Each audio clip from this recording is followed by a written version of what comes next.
listen, Chelsea fans, I know that what you're currently dealing with right now, a lot of you are not familiar with it, especially over the last 25 years. It gives me great joy and satisfaction to see where your club is right now. Let's have it right. And even my fellow Arsenal fans need to admit this. Over the last 25 years, Chelsea have been the most successful club in England.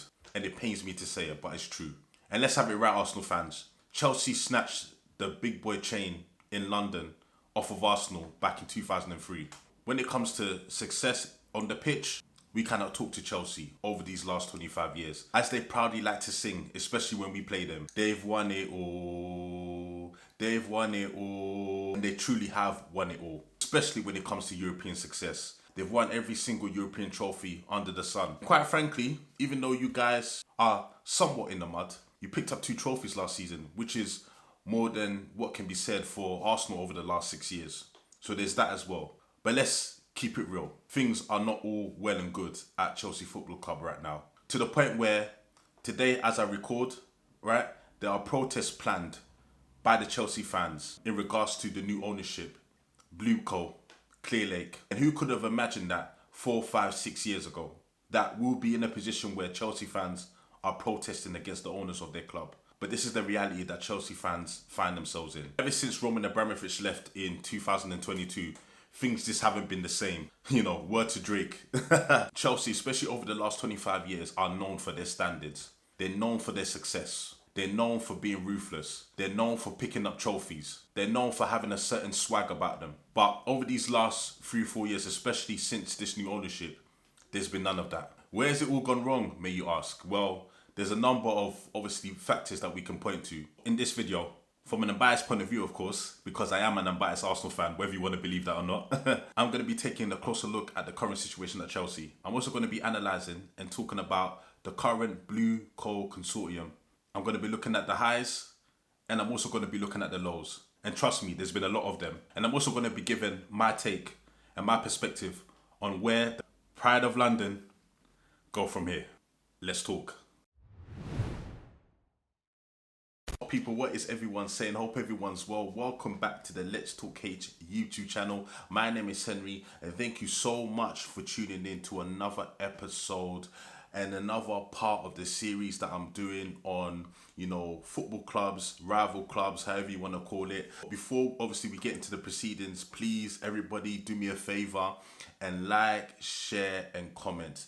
I'm trying to build this YouTube channel brick by brick. I always say it, and the only way I can do that is through the help of you guys. So I would thoroughly appreciate it if you like the video, you share the video, and most importantly, please subscribe to the channel, man. Obviously, it helps the algorithm and it helps my channel to be discovered by more people. And this is a continuation of a series that I'm doing. You know, I did my last video on the situation that's currently happening at United with the Ineos group, and I thoroughly enjoyed obviously recording that video. I'm going to post a link to that video at the top of the screen somewhere. If you're a football fan and you're interested in seeing what that video is about, then please go ahead and click on that link and show that video some love. My guys, as you know from the title of this video, I'm now going to be focusing my attention on the BlueCo group at Chelsea Football Club. A very sensitive topic for Chelsea fans. From afar, being a rival fan, I've just found this whole sort of tenure very, very fascinating. I mean, every single week there's something.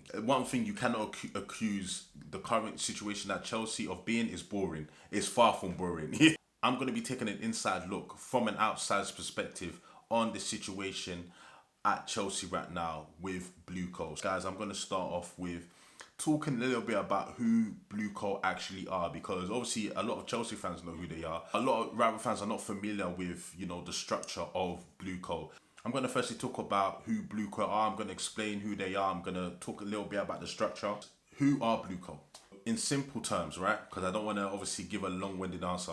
BlueCo is the consortium that purchased Chelsea Football Club in May 2022. It acts as the club's parent company and is led by Todd Bowley, who's the chairman and CEO of Eldridge Industries, Clear Lake Capital, a private equity firm, Mark Warder, co-founder and CEO of Guggenheim Partners. I'm sorry if I'm butchering that. And then you've got Hans-Jörg Wyss, founder of the Wyss Foundation. So this giving you also some of the key details about BlueCo. So the formation, right? Starting off with the formation. The group was formed specifically for the takeover of Chelsea. BlueCo is made up of a multi-club ownership. In addition to Chelsea, BlueCo acquired, the French League One club Strasbourg in 2023. Following the takeover, the group committed to investing in Stamford Bridge, the academy, the women's team, and Kings Meadow.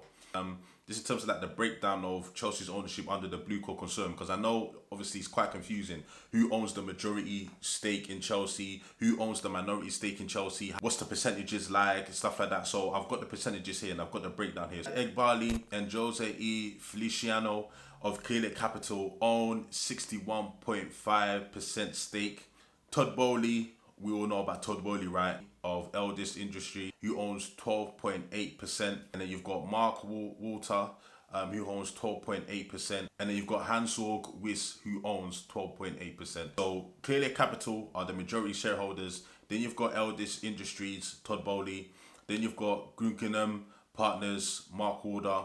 And then you've got Wyss Foundation. I kind of didn't know this myself. I didn't know that, Chelseafc Capital had the majority share in Chelsea, and I didn't know that it was that much. 61.5% is a pretty big stake in the club. I want to just give a quick overview of BlueCo's reign so far. It's just a quick timeline. I'm not going to go into every single sort of detail because obviously I don't want this video to drag. So I'm just going to give you like the key points and the key events. So between May and June 2022, the Chelsea sale is completed. Roman Abramovich agrees to sell Chelsea following UK sanctions after Russia's invasion of Ukraine. And guys, before I kind of go into the next point, this was such a big turning point in Chelsea's future because, listen, Chelsea experienced unprecedented amount of success under Roman Abramovich. For me, Roman Abramovich is one of the most successful owners of a football club in history.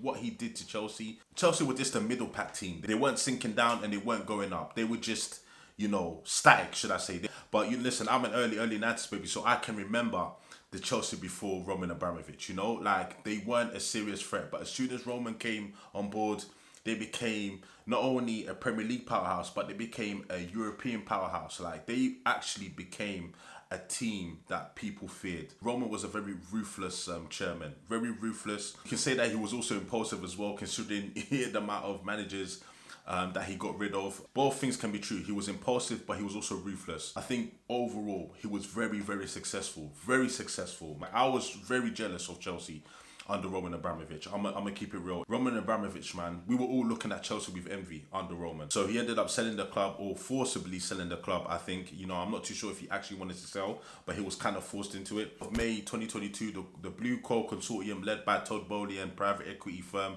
Chelseafc Capital completes the takeover of Chelsea. Todd Bowley becomes chairman and Chelseafc assumes majority shareholding. The total deal price was approximately 4.25 billion. 2.5 billion paid up front and a further commitment to invest 1.7 billion into the club over time. January 2023, Todd Bowley steps down from his temporary role as an interim sporting director. I can remember when Todd Bowley was acting as a temporary sporting director, man. That was a very, very scattergun approach. 2024, Chelsea records a substantial 90.1 million loss in its first full financial year under BlueCo. Amid heavy transfer spending and missing European competition, the parent company BlueCo 22 reports a large net loss of 653 million across its operations, including Chelsea and Strasbourg. Some tactics to comply with league rules, including related party transactions like selling the women's team or hotel assets to sister companies, or amortizing contracts over a long period of time. 2025, Chelsea had, a lot of issues with the FA and UEFA. Chelsea self-reported historical irregularities from the Abramovich era to authorities. The FA leveled 74 charges related to agent and financial rules spanning 2009 to 2016, discovered during BlueCo's due diligence. UEFA also fined the club for financial reporting and sustainability rule breaches. On-pitch success in 2025, which was the first port of success for the BlueCo sort of consortium. Chelsea won the UEFA Conference League and the FIFA Club World Cup in the summer of 2025. In terms of profits, there was definitely a turnaround within this period as well. Reports show Chelsea filing a 128.4 million profit for the 2023-2024 year, boosted by strategic asset sales. Guys, like I said, that was just a brief overview of the BlueCo Consortium's reign so far. There's a lot in there. I mean, there's some things that I sort of missed out on purpose because obviously I didn't want to go on a tangent, but within the space of what, 4 years? It's 4 years now, right? Yo, there's a lot there to unpack. Now, guys, I sort of want to move on to talking about the managers that have been under the BlueCo Consortium. I want to talk about the managers that have been hired and also fired, you know, because it definitely makes for interesting readings. Firstly, you know, when the takeover was completed in 2022, Thomas Tuchel was already the manager. So Thomas Tuchel wasn't actually the guy that they brought in. Thomas Tuchel, very successful manager. He's managing obviously England right now, but you know, he had a history, a track record of success at his previous clubs. Quite an interesting one when, you know, new ownership comes into play and there's a manager already there that they didn't hire. A lot of the time, you know, when it's not the ownership's guy, unless they are extremely successful, that relationship has a very quick, you know, expiry date. Similar thing happened to Ineos and Ten Hag. Thomas Tuchel was appointed in January 2021. Obviously, he had won the Champions League with Chelsea, their second Champions League, something that obviously Arsenal fans, we cannot relate, sadly enough. Thomas Tuchel did what a lot of people thought Chelsea couldn't do. And I remember that Champions League campaign, no one was tipping Chelsea to win that Champions League. You know, the favourites were definitely either Real Madrid or Man City. And I think they ended up beating both of them. And obviously, it took a lot of people by surprise. I remember I was sitting there vexed. I was hate watching, you know, thinking that Man City were going to do it. Then obviously Guardiola does what Guardiola does, and he decides not to play a DM, and his tactics were just all wrong. And then obviously one of the players that we have now in the Arsenal team, Havertz, ends up winning the Champions League for them. So, you know, he had come off the back of winning the Champions League, and I think he got to a couple finals as well, which they lost. It was a successful sort of run for Thomas Tuchel up until that point, but I think the league form was a bit, you know, flimsy. They ended up sacking Thomas Tuchel in September 2022, shortly after they arrived, and they ended up hiring Graham Potter in September 2022. And they ended up sacking him in April 2023, admin poor form. And I remember this specific appointment. A lot of people were baffled by this. Like, Graham Potter, I know he was doing well at Brighton, but no disrespect to Graham Potter, but he doesn't seem like a Chelsea manager. We're used to Chelsea getting acclaimed managers, the likes of Mourinho, Ancelotti. We're used to seeing Chelsea hire managers with status, with aura, you know, with a lot of acclaim. When BlueCo decided to hire Graham Potter, a lot of people were scratching their heads. This was sort of the first sign of people, you know, looking at BlueCo funny, because this was their first managerial appointment, bear in mind. How does the saying go? First impressions always count. And let me tell you this right now. That first impression, yeah, again, he didn't even last a full season. He was just way out of his depth. I think the job was too big for him. They ended up hiring Mauricio Pochettino. They appointed him for the 23-24 season, but he didn't last, you know, more than a season. He ended up departing after one season. For a good portion of that season, was not great at all, but it picked up towards the end.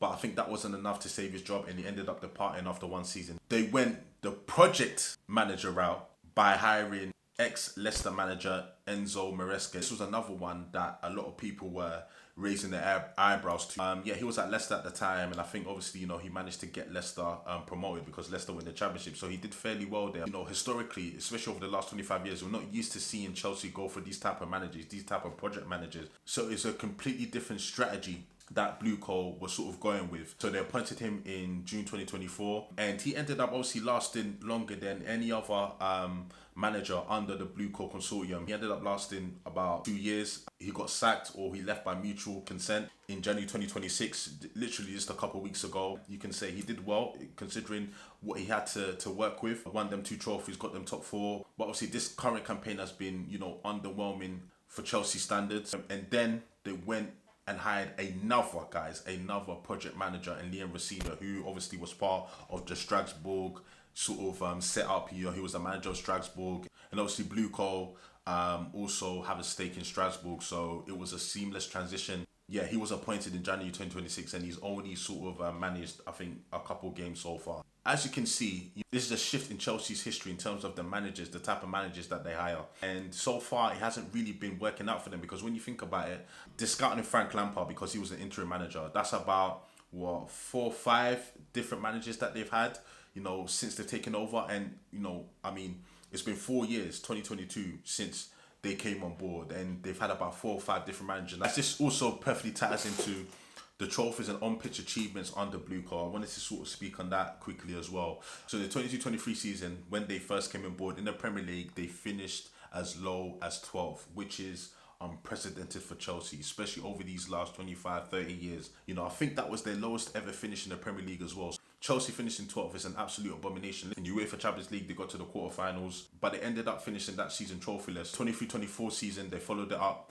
with finishing 6th. Obviously, they had no Europe because obviously they finished 12th. And yeah, that season was very underwhelming as well. And obviously, they had no Europe. They didn't win no trophies again. So that was 2 years in a row where Chelsea didn't win any trophies. And obviously, that was their longest spell, their longest drought in God knows how long. The following season, the 24-25 season in the Premier League, they did end up qualifying for the Champions League by the skin of their teeth. I remember it went to the last day. They ended up winning at Nottingham Forest to get into the Champions League. For a long time during that campaign, it looked like they would miss out, but they went on this insane run towards the end of the season, and they ended up finishing 4th. That was their objective, and they ended up meeting their objective. They also followed up with 2 trophies, the UEFA Conference League and the FIFA Club World Cup. That was the sort of on-pitch achievements since BlueCo have taken over. Apart from last year, where they won 2 trophies, and you can argue the prestige or legitimacy of those 2 trophies, it's been a very underwhelming start to BlueCo's tenure with regards to on-pitch achievements and success. Been very underwhelming, Chelsea are supposed to be, challenging for the big trophies, for the Champions Leagues, for the Premier Leagues, and they haven't done that so far. Matter of fact, the last time that they actually challenged for the Premier League was, when they actually won it. Back in the 2016-2017 season. That's the last time they seriously challenged for the league. That's the last time they won the league. So it's going on 8 years. In terms of domestic trophies, Chelsea have not won a domestic trophy since the 2017-18 FA Cup triumph. Obviously in that time they've won the FIFA Club World Cup, as I said, the UEFA Champions League, the UEFA Europa League, the UEFA Conference League, and the Super Cup. When it comes to UEFA competitions, Chelsea have been cleaning up over these last 6, 7, 8 years. But again, when it comes to domestic trophies, they have not won one since 2018, which is crazy. This is Chelsea we're talking about. Chelsea that used to pick up domestic cups, during the Roman era for fun. That's not the standard that they've set over this last 25 years. So clearly the fans aren't happy about that, and rightly so. I'm going to now talk about the transfer strategy, and obviously this is a very controversial one. Chelsea's transfer strategy has come under some scrutiny and some criticism over these last few years, especially under the BlueCo consortium. Their transfer strategy is something that I personally haven't seen before, and I've been watching football for a very, very long time. Chelsea's new transfer strategy and transfer plan has been spearheaded by Paul Winstanley, who obviously got appointed Chelsea's new Director of Global Talent and Transfers in 2022. He came to Chelsea the same time Graham Potter came to Chelsea, and we all know Chelsea's obsession with Brighton. It's clear as day, It's kind of unhealthy at this point. Brighton need to get a restraining order against Chelsea, because the amount of players, the amount of, staff that they've taken from Chelsea over the last 3 or 4 years, it's been kind of crazy. Before he moved to Chelsea, he had an impressive track record of finding and engaging with talented, aspiring footballers from all over the world. They scouted some really, really impressive youngsters. The work that he did at Brighton caught the eye of Chelsea, and he moved over to Chelsea. I'm not going to sit here and go through every single one of the players that they've bought and the players that they've sold, because literally we'll be here all day. I'm looking at transfer market right now, and I couldn't believe the sheer amount of players, even just since the 22-23 season when BlueCo came on board, the amount of players that they've brought and the amount of players that they sold. I'm just going to quickly go through it. I'm going to put a graphic on the video just to skim through it. I'm not going to go through every single one. There is a lot of players, guys, as you can see here. A lot of players, man. Boy, this could literally be a spreadsheet. This could literally be a spreadsheet, man. And it doesn't seem like this approach is slowing down anytime soon. I think they're fully committed to this now, and they're going to continue to obviously buy as many players as they can and sell as many players as they can. Just analysing, their transfer strategy when they first came on board, as in BlueCo. as you can see, it was a mixture when they came on board. They signed, some more established older players, and they also signed some younger players. So the strategy was a lot more balanced during their first sort of transfer window. The season after, they started to kind of go away from that balance and turn their attention more to younger players, right? Younger players that they could potentially sell for profit in the future. They got rid of a lot of the older players, a lot of the senior players, the likes of Kai Havertz, Kovacic, Koulibaly, Pulisic, Lukaku. In terms of the players that they brought in, young, up-and-coming, hungry players. The likes of Moises Caicedo, Lavia, Christopher Nkunku, Cole Palmer, Nicholas Jackson. So the strategy a year from when they bought the club had completely shifted. A lot of the older players that they brought, a lot of the senior players that they brought didn't work out. The likes of Sterling, the likes of Koulibaly. One thing about Chelsea though, Chelsea sell really well. They're one of the best selling clubs in football. I wish Arsenal could sell as well as Chelsea, so they get a lot of profit for their players. And they also signed the players that they brought to long contracts. That was a loophole that they somehow managed to find. Some people thought it was clever because you have a talent like Caicedo, for example. If you put him on a long contract, he's a very talented player. So, you have him tied down for a long period. You don't have to worry about, his contract being run down or him going anywhere, unless obviously you want to sell him. Also read somewhere that, since BlueCo have come on board, they brought over 60 players, guys. 60 players in 4 seasons. Over 60. And it might even be, in the 70, 80s mark right now. Like, they've brought over 60 players. There's been a few occasions where they've even struggled to get, certain players onto the training ground. Some players have had to train away from Chelsea. Some players, have had to train with the youth team. Some players can't even share the same facilities because they just have too many players to accommodate everyone. Like, this is the type of scattergun approach that Chelsea have adopted. From the outside looking in, it just seems very dysfunctional. It can create a very toxic dressing room. It can create a very unpleasant dressing room. You've got all these players on your books, and a lot of them want to play, but they can't play because there's so many players in front of them. Also, just to, speak a little bit more about the transfer strategy, I think this is also the reason why a lot of Chelsea fans are unhappy. They are buying players, obviously, with potential, right? But potential doesn't always equal to fulfilling that potential. A lot of these players have not fulfilled their potential. I mean, out of all the players that they bought, I can name a few that have actually worked out. The likes of Cole Palmer, Caicedo, Gusto's been a decent signing. Fofana has been decent, but obviously he's always been injured. Cucurella has been a success. Esteval looks like a superstar. So they've got a few successes in there, but that's only a few out of how many? They brought over 60 players. I can only name maybe 8-9 players at a stretch that have been successful. Chelsea expect to be challenging. Chelsea, as a football club, have been held to a certain standard through the Abramovich era, and they're not used to seeing their team not challenging for a league in 6, 7, 8 years. And a lot of the players that they're buying, are not fitting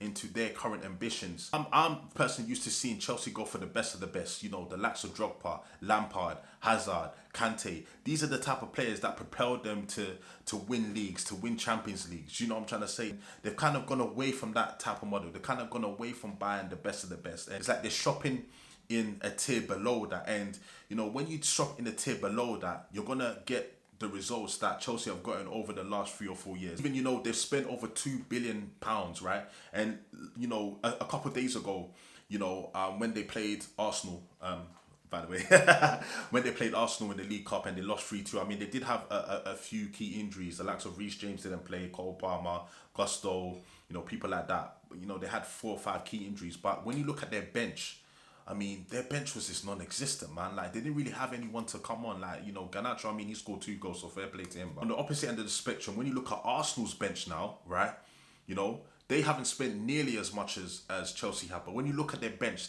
that's what you call strength in depth. Kai Havertz, Gabriel Jesus, Eze, Madueke, players like that. Do you get what I mean? Are on Arsenal's bench. Some players can't even make the squad some days. When everyone's fit, there's some key players that can't even make the squad. Players that will probably get into Chelsea's first 11 or definitely their bench. When you look at the two clubs right now, you wouldn't know that one club has spent, over 2 billion, and to be fair, Arsenal spent money as well, over 1 billion. But then when you look at Arsenal squad, you can say, okay, cool, that's money well spent. At Chelsea, you cannot say those things, man. They should be in the market for some of the best players. They wanted a centre forward in the summer. I mean, they should have gone all out for an Osimhen. Instead, they got, Liam Delap. No disrespect to Liam Delap, but that's not a Chelsea level striker. That's not a Drogba, right? That's not Diego Costa. That's not, bro. That's not Chelsea standard. So this scattergun approach has drew a lot of criticism, and is partly the reason why a lot of Chelsea fans are upset with BlueCo, Clearlake, mostly Clearlake, because they just feel like the transfer strategy that they've adopted is just not making sense. It's not giving them the best opportunity to be successful. See, protests are sort of lined up today, and Chelsea fans really want Clearlake out. I don't think their beef is necessarily with Todd Bowley, because one thing with Todd Bowley, even though he seems like a madman, he's the type of owner that cares. You can tell that he cares. You can tell that he wears Chelsea on his sleeve. He doesn't have the majority stake in Chelsea, so there's little that he can really do. It's clearly the ones that are in charge of making the decisions, and obviously they sort of have the final say. So a lot of Chelsea fans are just not happy with the direction that they feel like Chelsea's going in.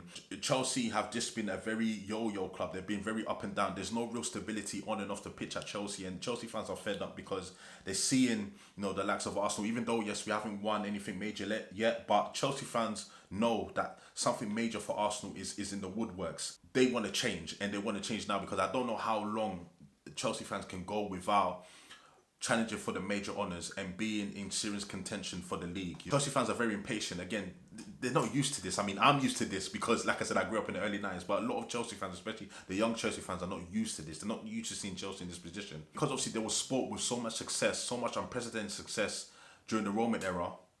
This is very uncomfortable for them. So they are putting pressure on Clearlake to make a change or to leave. And just to compound the feeling of instability, the feeling of, unstableness, the feeling of, no unity or no cohesion or no connection between Chelsea Football Club on and off the pitch. In terms of the boardroom, there was a report that came out in late 2020 that indicated that there's been a significant fallout or a civil war between, Chelsea co-owners Todd Bowley and Egbali, stemming from obviously different views on club strategy, recruitment and stage and redevelopment, leading to speculation of buyout. There was actually an article that came out from Nizar from the BBC, basically stating that Chelsea have two owners wanting to buy each other out. Neither wants to sell amid the rift at the heart of the club. Todd Bowley and Egbali obviously are not seeing eye to eye. It seems like Todd Bowley's camp reportedly favoured the hands-on, high-spending approach, contrasting with Clearlake's focus on sustainable, profit-driven model with younger players, leading to accusations of Bowley being too involved in footballing decisions and Egbali being too obsessed with player trading. So there's an imbalance there, right? There's a clear imbalance. There's a clear divide on strategy. That doesn't help matters on the pitch as well. When you're not singing from the same hymn sheet, when you're not operating as a team, when you don't have a clear vision and a clear focus, or one clear vision and one clear focus, then things can get very muddled. Egos can get involved. Bowley initially took a prominent role as an interim sporting director, which I explained in the beginning, which caused friction because obviously major decisions required a sign-off. So obviously Todd Bowley's not happy with the current sort of setup. He feels like he should be more involved. Clearlake have to get the act together. In my personal opinion, until Clearlake leaves or decides to change their approach, I find it hard to see Chelsea getting back to where they used to. Even if they somehow win a big trophy, I don't feel like there's going to be that level of consistency. When they won the Champions League, you think, okay, cool, Chelsea are going to kick on from here. They didn't end up kicking on. They actually ended up regressing a lot.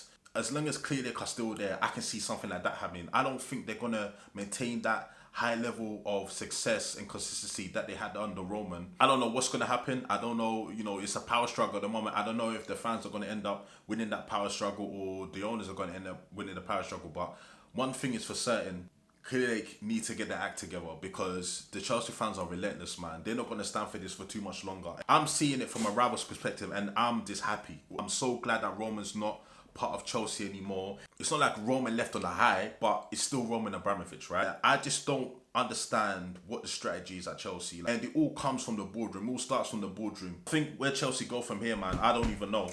Where Chelsea go from here, man, I just feel like the ownership needs to change, right? One way or the other. It needs to change this strategy, it needs to change this approach, or it needs to leave for Chelsea to really come back to where they're supposed to be. And obviously, as an Arsenal fan, I don't want that, you know? Chelsea fans, you know, let me know what you thought about this in the comment section below. Let me know if I hit the nail on the head. Let me know if there's anything I missed out. Please interact with me, you know, in the comment section, and I promise that I'll try and, you know, reply back to everybody. Don't forget to like, comment, and subscribe. You know, don't forget to like the video, don't forget to share the video, and don't forget to subscribe to the channel, man. I'm going to be doing more of these. I've got a couple more lined up.